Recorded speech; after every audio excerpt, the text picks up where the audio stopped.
Understanding the technology that powers the money is essential.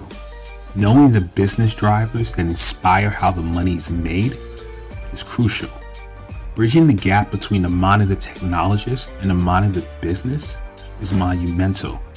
That is what TBF is all about. Let's start this never-ending conversation. It's time.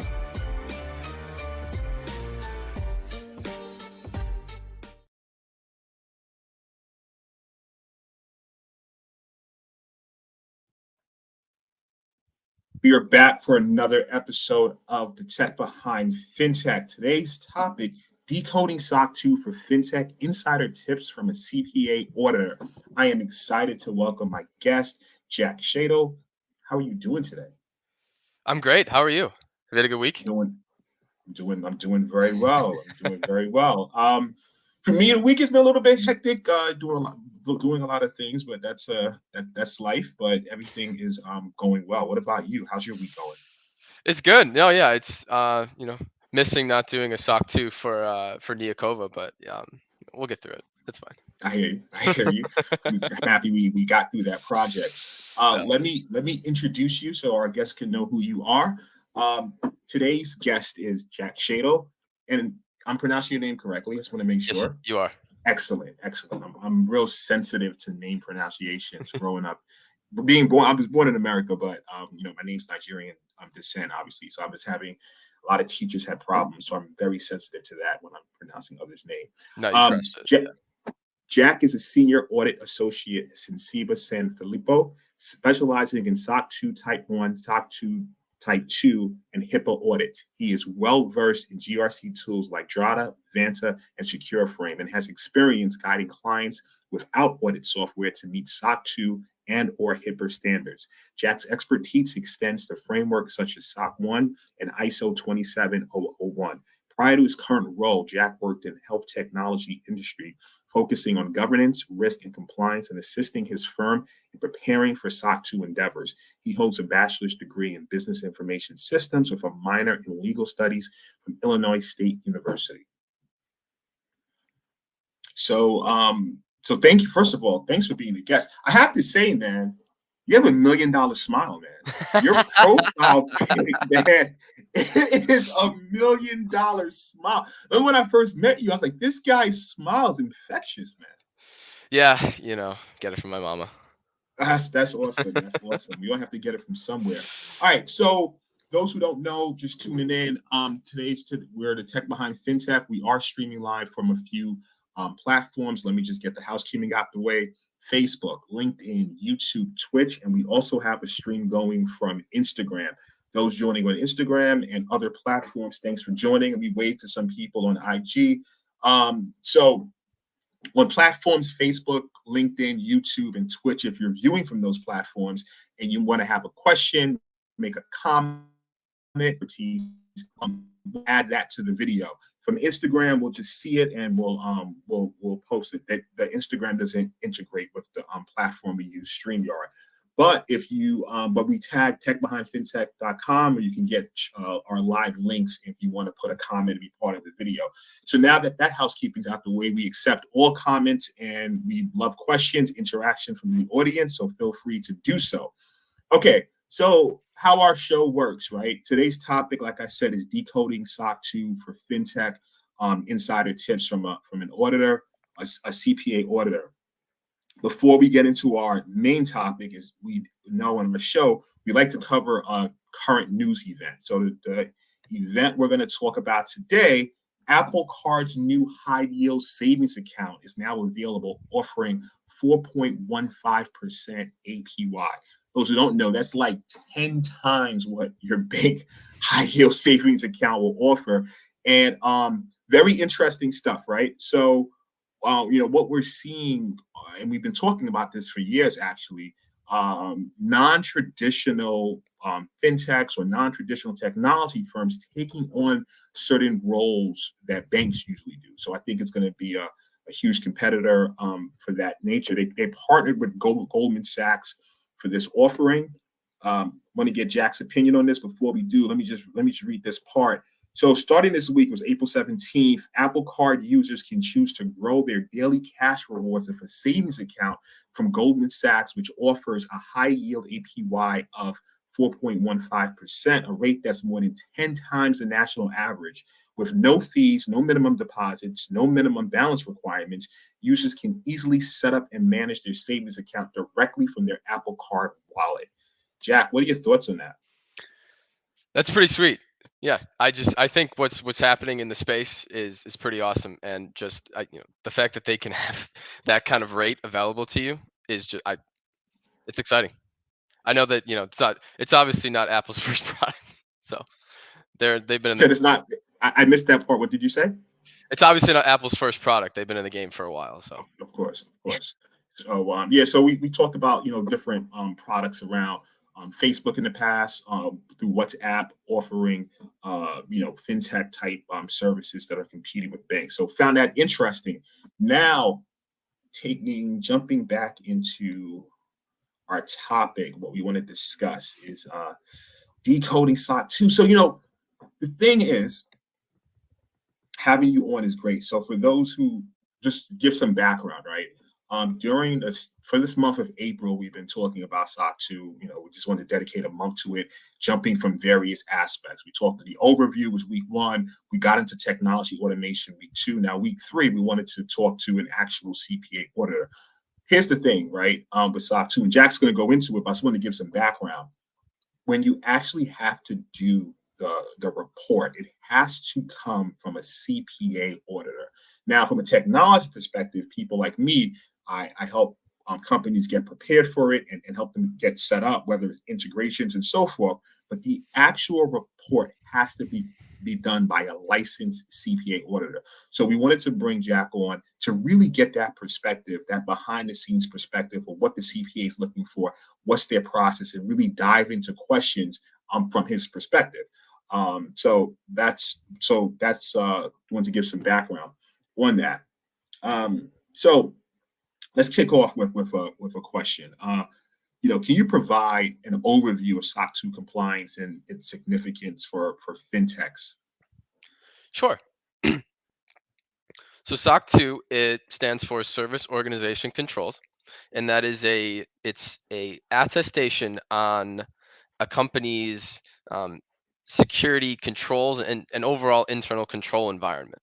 So what that means a little bit more is, you have an agreed upon window of time if it's a type 2, or if you're coming in for a type 1. Actually, it would be as of a particular date, and you approach a CPA firm such as ours at Sensiba San Filippo, and it's a matter of we're going to come in and perform an formal audit, and where we have our SOC criteria that we have to hit, depending on what's in scope for you.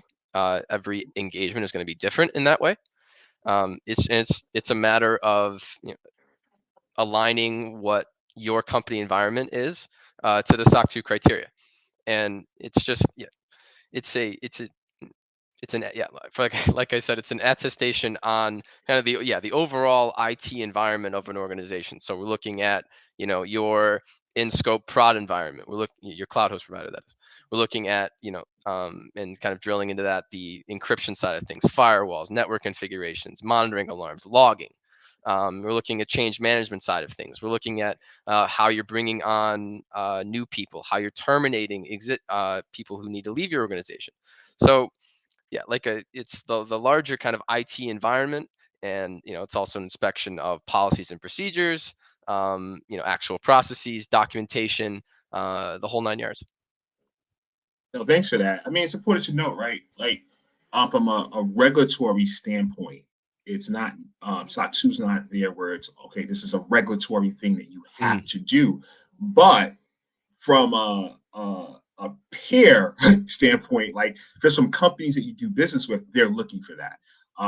Situations we see now that SOC 2 is being used in the sales process, right? So, Absolutely.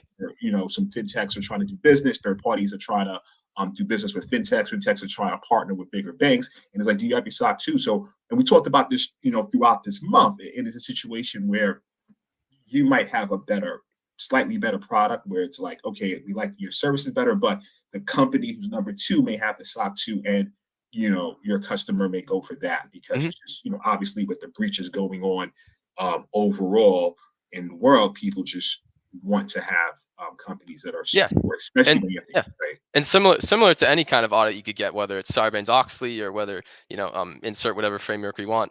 It's an ability to boost your credibility, right? In that, you've achieved SOC 2. We can trust that you do X, Y, and Z things at least, right? So it's a way to, yeah, you mentioned the sales process.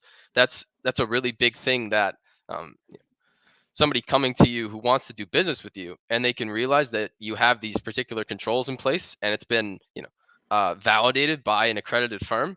That's a huge reputation booster and a huge opportunity for you to, potentially close some deals and, boost your business.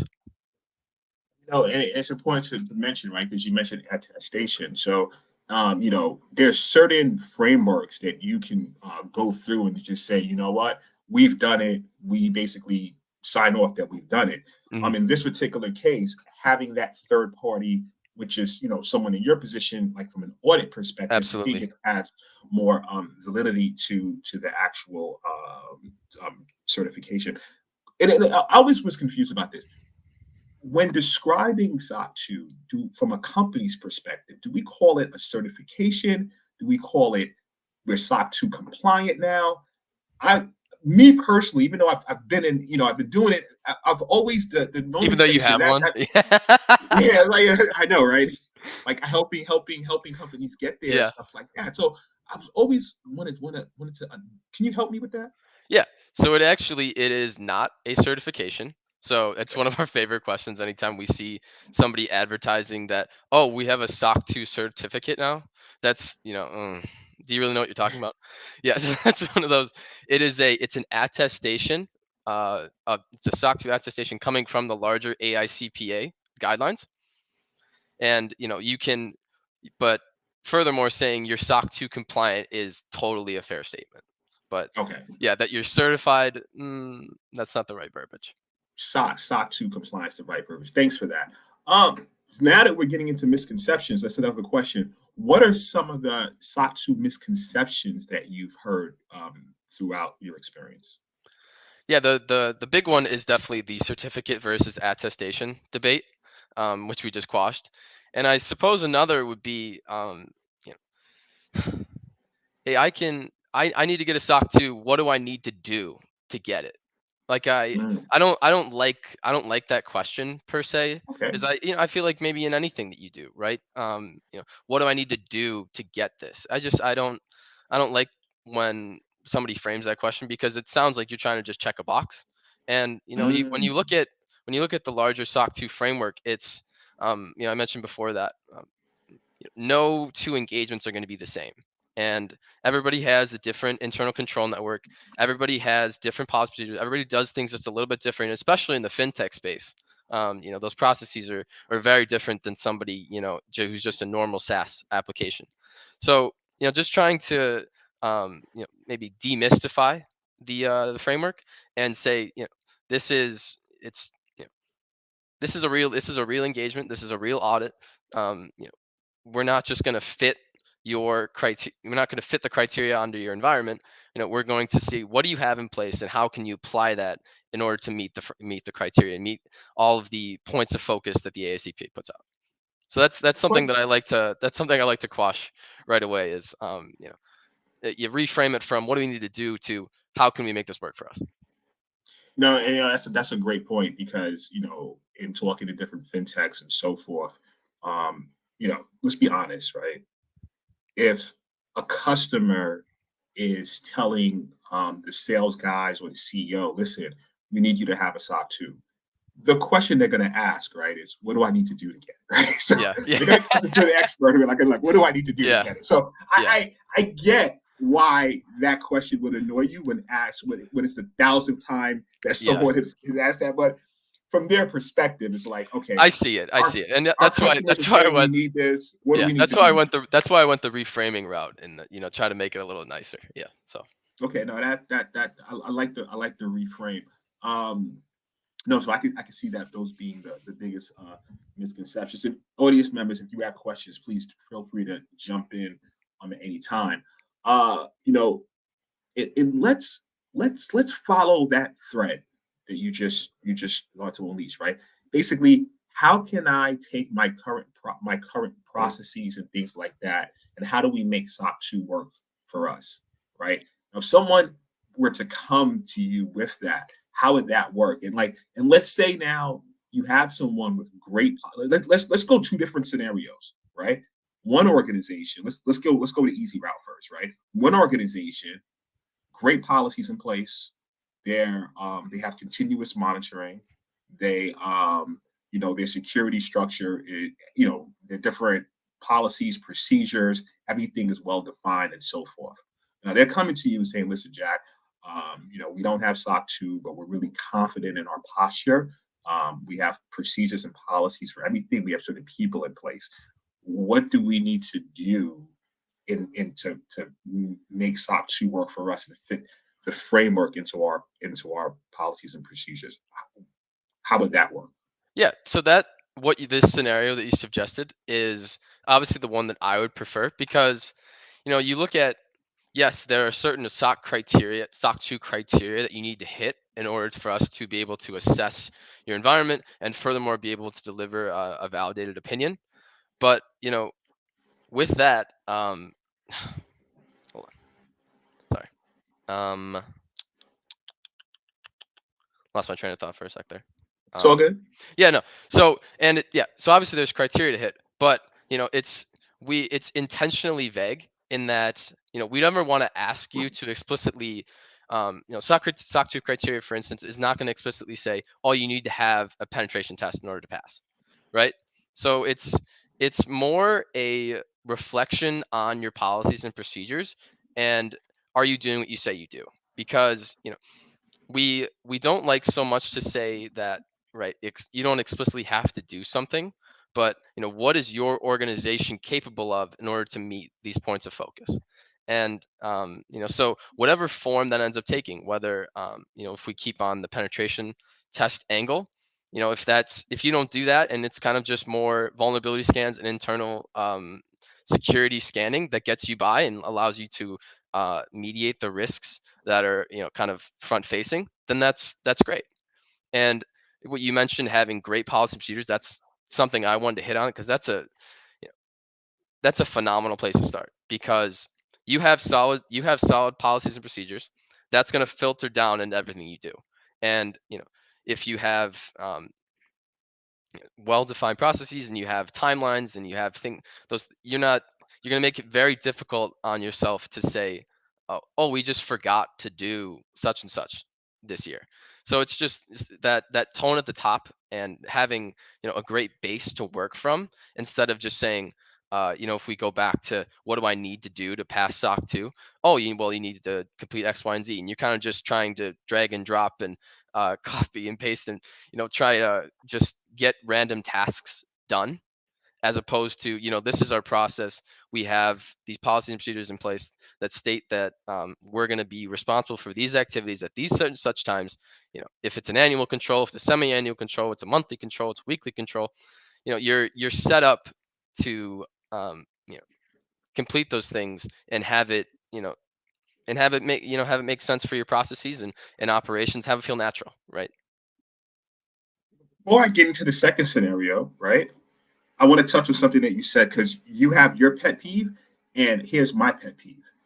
My pet peeve are organizations that have beautifully written policies and procedures. Beautiful. I mean, straight out of a government playbook, right? Like real defined. Everything sounds great, but then in actuality, their actions have nothing to do. And it's just a huge disconnect, right?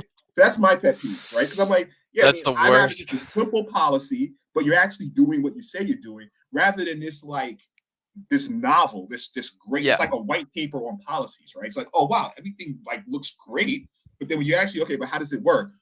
Well, so that's my pet peeve that I wanted to kind of throw out there. Yeah.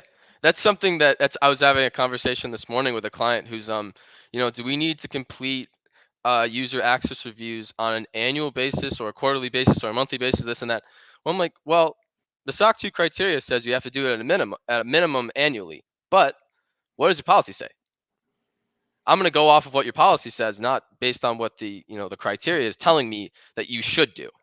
Right? If your policy says quarterly and you do it quarterly, then you're in business. If it says quarterly and you're not doing it quarterly, you might be facing an exception. Well, and for the audience members, what's an exception? What exactly is that? So an exception would be any identified gap by the audit staff. So let's say that I always use the example of new hire onboarding. So if somebody comes into your organization and you have a set of new hire onboarding tasks that you make them complete, so whether that's policy acknowledgments, whether that's completed security awareness training, whether that's background checks, whether that's some other pre-hire evaluation, and for a sampled new hire, that let's say that oh, we just forgot to properly do some of that stuff for that person. If there's no policy acknowledgments, if there's no security awareness training to pull from, then that would be a situation where you're not meeting the criteria. And so that's kind of the best way to frame it, is that any situation where you're not meeting the criteria, and it may impinge on your ability to I have to use it again to meet the criteria. And you know what? And it's important to let people know, right, that now at the end of the process, you get this SOC2 report, right? And that's basically what the CPA will produce. That's the artifact that they'll produce. Now, potential customers and clients can have access to that. They request it. If you have exceptions, it'll be on that report. It'll basically state that, you have a gap. Now, question I have for you, because now that we're going down this thread, are there, obviously, right, if you have a couple of exceptions, you can still be SOC 2 compliant. Right. Is there a number? Like, is there like, oh, well, this report has, I don't know, one exception versus 20 exceptions? It doesn't even make sense. You're not compliant. How does that work? Sure. So I guess first and foremost, with exceptions, if we identify something in your report, so ordinarily a SOC 2 report has 4 sections in it, and if we identify a exception, then you can add an additional 5th section where you can kind of explain yourself and say, this is where the breakdown in the process occurred, and here's what we're doing to move forward. Here's some compensating controls that we've introduced. So furthermore, on the kind of gray area, how many exceptions is gonna so there, I'll further kind of back up a little bit that there's a couple, but your SOC 2 report can either be unqualified, in that no exceptions noted, and it could be qualified, in that there were exceptions that, so for each SOC 2 criteria, there are sometimes multiple controls that apply to each subsection of the, so for instance, in the security criteria, like we're looking at the kind of the overall control environment, looking at, let's say that, kind of like further drill down into the section on vulnerability management. So in that particular section, we're going to look at vulnerability scans. We're going to look at a vulnerability management policy. We're going to look at penetration tests. If you had so many exceptions that that entire subsection is now failing, now you're missing out on an entire piece of the criteria, and that may be grounds for a qualified opinion. And I guess, and furthermore, there's also something we can issue, which is called an adverse opinion, which is, there are egregious mistakes and criteria missing, and that's not something that we do too often. And as an audit firm, it's not good when you issue one of those, because it doesn't really look good, but it is something that happens. And I guess in terms of how many exceptions, it's the old adage, it depends. It depends. I mean, I think that goes back to what you said earlier, where it's intentionally vague.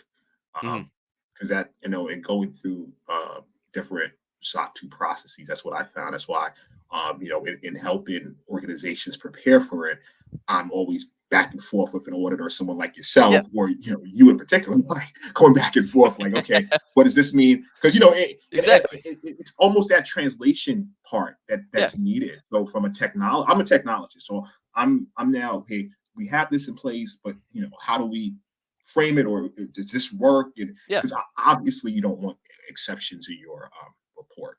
Mhm. Um, so okay, wow, we have a question. Love audience questions. Dr. Romy, okay. Thank you for viewing the show and thank you for your questions. I believe a CEO or CIO who asked the question, what do we need to get a SOC 2 probably are not as connected to all the different service domains as they should be. Some understand the importance of having the security trust principles in place and the importance of a SOC preparedness team in place to work with all the domains and classify their current security posture.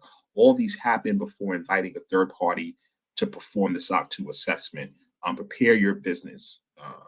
So I think I get the statement, right. It's back to your pet peeve in terms of they're not as familiar. So all they're saying is basically, what do we need to get a SOC 2, and they may not have understand the Mhm. how it actually works. So just a simplified. Dr. Romy, thank you very much for your statement.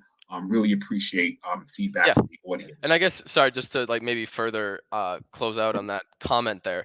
Um, so SOC 2 criteria, SOC 2, you could potentially have up to 5 trust service criteria in scope for your engagement. That would be security, availability, confidentiality, processing integrity, and privacy. Now, the only thing that's technically required is security. And the other 4 are up to, what's your kind of business case? What do you do as a firm? How are you managing data? Are you responsible for storing personal information? Is there a part of business that forces people to enter data in and the integrities of it? So all those different questions of what else could potentially be in scope for the report, that's got to come directly from the service organization. That's not something that I can, look at you, Namdi, and say, okay, your organization needs to have this, this, and this, right? So there's that. Well, it's got to have security at the minimum, but to further kind of stratify what exactly needs to be in that report, that's in hearkening to Dr. Romy's point, needs to come from the service organization and those controls with senior management, executive management, whoever needs to be a part of that. Thanks for that breakdown. So now the other question. So we had the side of this company. We would mark them in academics term, right? A+. So that they're good. They have everything in place already. That's a beautiful thing. Now we have the other company, right? Listen, we don't really have a security team. We have this great idea. The product's out. Customers are engaging with it. We're good here. Our policies are real ad hoc. We have no change management, security, maybe vulnerability scans. And we did it once, 2 years ago, right? But we didn't find any issues, so we're okay. And offboarding, yeah, we try to make sure they get their laptops back, but we try to keep track of it. Our asset management system is not as good as it could be, but yeah, we know that's a gap and we're moving towards that. But listen, we have this big client and they really want us to have a SOC 2, right? We need your help. how does that work? Yeah, so that's a situation where, so part of the statements of work that we put together with different clients, you know, 99% of the time, we're going to need some sort of readiness, preparedness check prior to beginning our audit work. And, it's really in that readiness check phase that, it's kind of what we've been speaking to about. It's just having conversations, man. Like for each SOC 2 criteria, if, uh, let's on the onboarding, on the offboarding, like maybe we don't do explicit tickets, but let's just have a conversation about what do you do. Do you have maybe formal termination agreements that you make them sign? If you're a like a single sign-on company, like do you retain records from Okta that as soon as you cut off their access to one thing, it cuts the head off the snake entirely. Like when was that completed? So just, what processes do you have in place? What are you capable of? And what can we do in order to help you meet the criteria? Or I get what not help you. What can we do in order to, have you meet the criteria? And there's always an option. There's always an opportunity for recommendations. It's as long as you can meet the criteria, we can, kind of move forward with the opinion. But similar to, any organization and kind of us as an audit firm, we're always trying to get better. There's a continuous improvement to any process, to, our client relation, anything that we do. You know Kind of we always say, like, year over year, we're not going to assess you the same way even if you come back to us. And so just that continuous improvement part of things, there's always, SOC 2 leaves, a lot of malleability for that. And it's just, so if the service organization and the audit firm can grow together, I think that's extremely valuable. That's great. Thanks for that. I'd like to just add in that second scenario, right? You know, companies that I've worked with, that's really the value of having that security Sure. technologist, point of contact to really help with the basic structure, help set some things in place so that we can work with the auditor and bring Sure. them in. And I guess maybe Um, my last piece to that, if sorry to cut you off there, but no problem. just so the first thing I would recommend there would, let's fortify these policies and procedures and just really get, pen on paper. What can you commit to? And furthermore, you know, what can you commit to? What can you allow us to assess? Because, like we talked about before, if you have a strong policy base, and you can, bring some organization, uh, to your organization, and kind of, build from the ground up.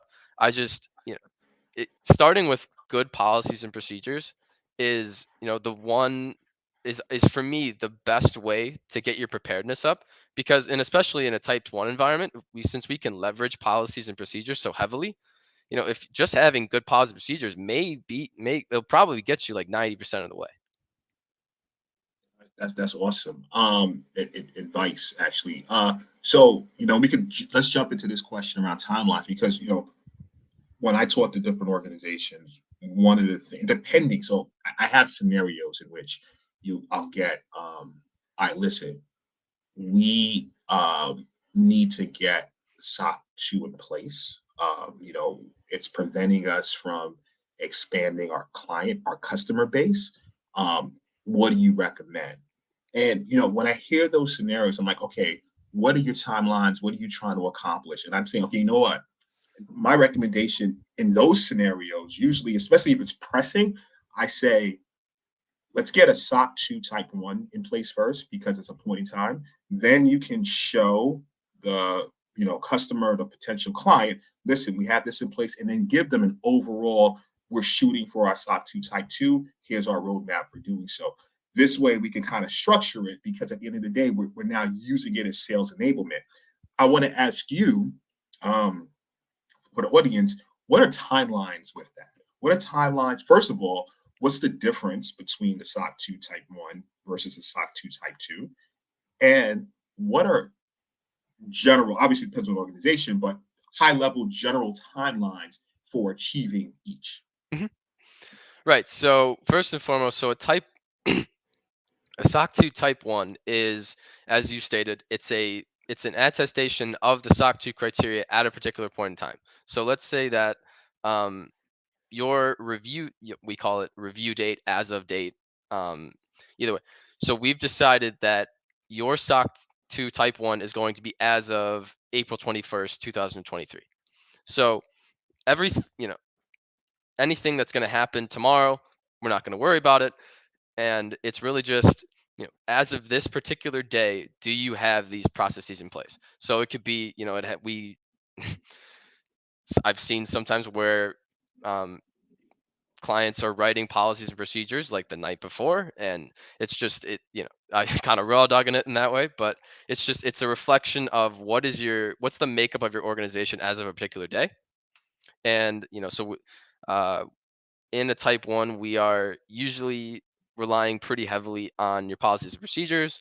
We're relying on samples of one. So like for instance, um, this one new hire and wanting to see that all of their completed onboarding tasks were done. One new hire and seeing that they were properly onboarded and had their access authorized at the appropriate time. One code change, and kind of so on and so forth. And then getting into a type 2 environment is where you know it's a you have to demonstrate compliance over a particular, over a given review period. So the minimum the review period can be is 3 months. It could be anywhere from 3 to 12. So you have 3, 6 months, 12 months, whatever the organization is most comfortable with. And I will say that nobody's going to judge you if you only have 3 months in your type 2. It's just, it's really more about the process in the end. And kind of the main difference there is, not only are we looking at the state of your controls over a period of time, so making sure that encryption at rest was enabled for the entire review period, making sure that you had solid firewall controls, firewall configurations, and there was kind of no deviation within that 3 months. Making sure that anybody who was onboarded during that 3 months was properly onboarded and had their completed policy awareness training and kind of what have you, all of the onboarding tasks we were speaking about earlier, making sure that a sample of code changes were authorized, approved, tested, and had segregation of duties prior to being merged to the production environment. So that um, it's that looking at the state of the controls over a period of 3 months, and then for all of these different activities that we've discussed, it's we're bringing that sampling component to it, and we're wanting to see for as as a part of a whole, as a part of the population, that these X number of samples all lined up appropriately. And Thanks for that. yeah, I'm so sorry. then yeah, yeah, I in terms of timelines for that, yeah, generally, like you mentioned, somebody who's very new to the compliance game will come to us and say, let's start with a type 1, and then we can roll that into a type 2. What we do at our firm is, so we have that readiness phase, and then we have a type 1, and then whatever we decide that the type 1 review date is going to be, usually we back that right up and have the type 2 review period begin at that same date, and then stretch out whatever 3 months, 6 months, 12 months from that period of time. So that's generally, yeah, like we with newer clients, that's the way we like to do it, and that we have that readiness where we're talking about what processes do you have in place, kind of like just trying to get the lay of the organization. Then we roll into a type 2, then we roll into a type 1, then we roll into a type 2 after that. In the terms of timelines, we can generally get a type. So once we draw that line in the sand that the type 1 type 1 is going to be as of a particular date, we can usually deliver in about a month, because the testing itself has to take time. We have a review and QC process on our team, at least, that needs to take a certain period of time. There are other activities, such as we're sending the draft report over to the client to verify that they feel there's no there's no kind of misstatements or anything looks out of place. Everything is kind of meeting expectations and whatnot. We invite you to complete a DocuSign with a couple of, they're called management representation and management assertion letters.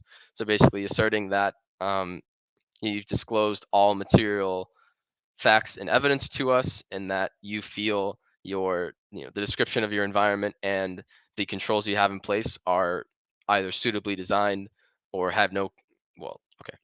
So in a type 1, the burden of proof with all of our controls, we call it's controls are suitably designed. And then in a type 2, because we're looking just a little bit more critically at that, we're now going to elevate that to no exceptions noted.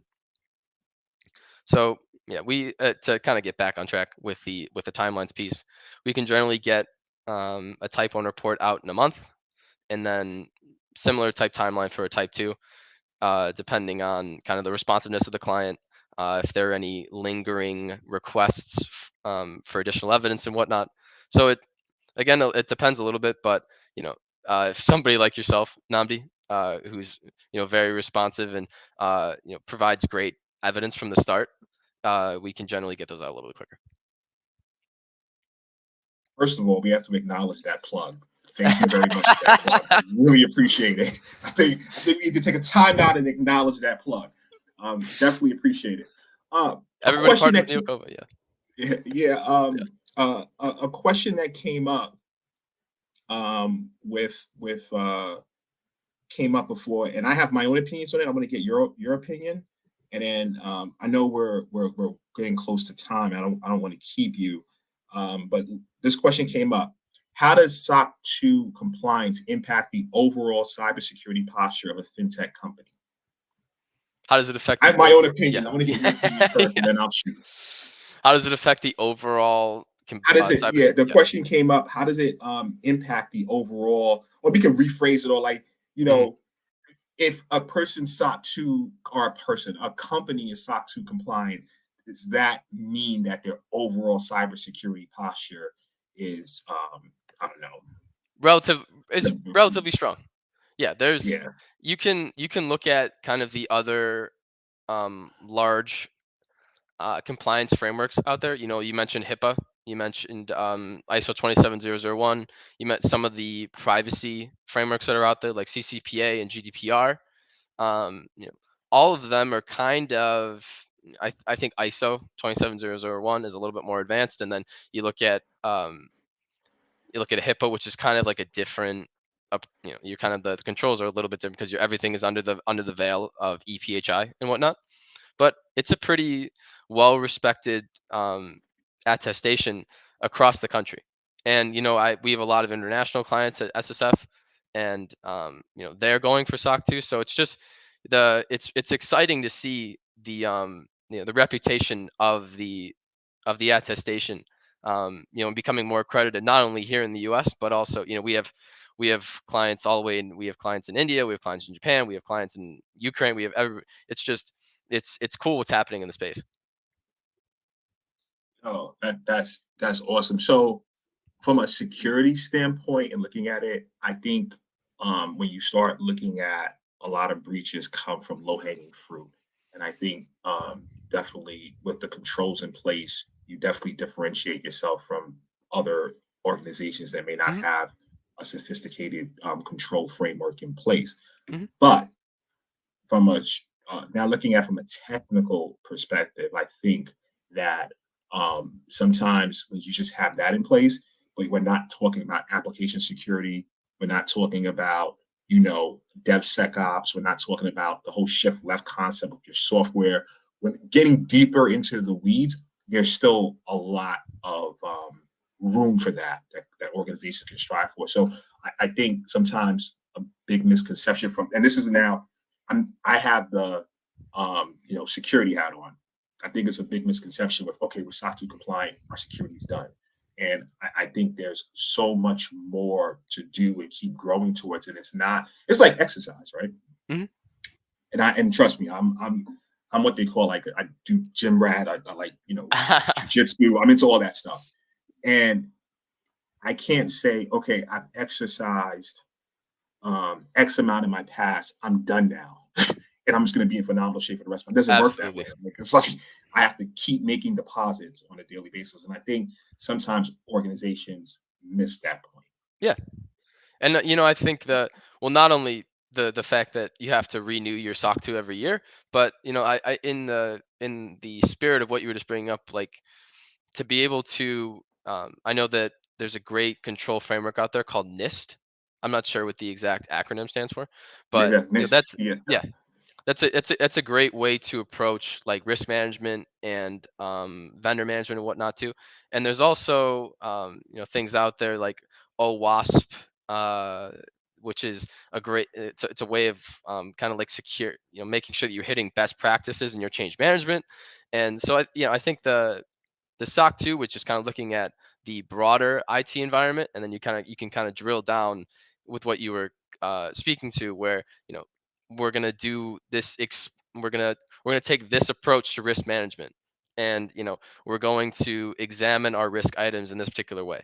And on the change management side, we're going to strive for this particular bar, and try and fortify our application security as best we can, and make sure we're not introducing any new vulnerability. We're going to test our applications, and we're going to go furthermore. We're going to do these other different tests and regression testing, and making so just it's all part of the potion, if you will, that that results in great security kind of across the board. I could talk to you all day about this, and we don't obviously have all day.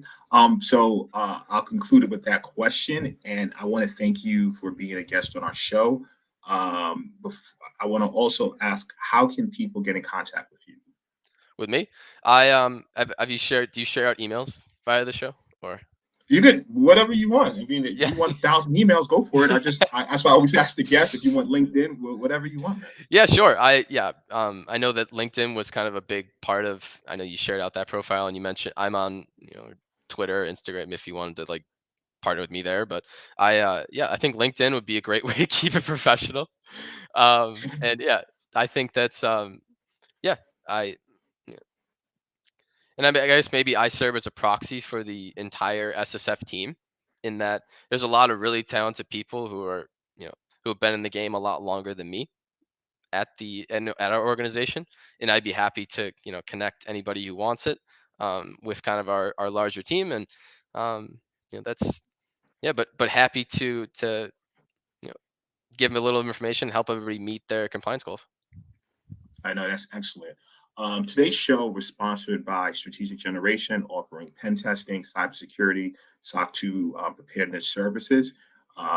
Also, we want to thank our audience for tuning in, both on Instagram, on Facebook, on LinkedIn, on YouTube.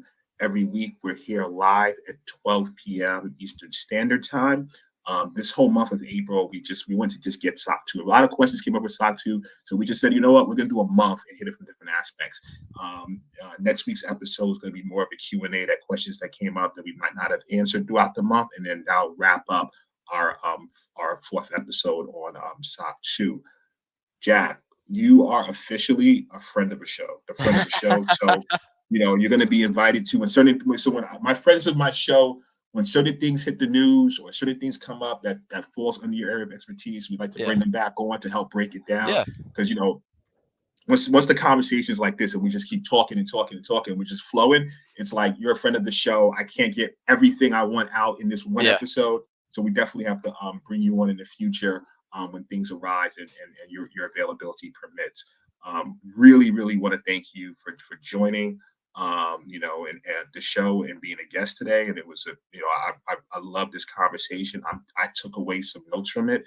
Also, it's on video, so it's going to last forever. So those who want to review it can just go back and take their own set of notes. So thanks once again. No, I really appreciate the invite. Thank you for kind of inviting me to speak, for trusting me. You must have really enjoyed our experience together. Oh, I mean, obviously so. Yeah, it was a huge success. Yeah, and we're hoping you come back to SSF for your 12 months next year. Yeah, man, of course. And I definitely will. And Okay. that concludes it. Guys, have a phenomenal weekend. Now, man, cheers.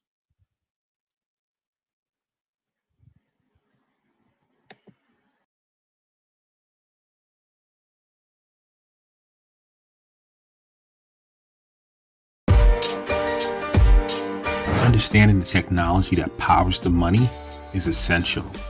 Knowing the business drivers that inspire how the money is made is crucial.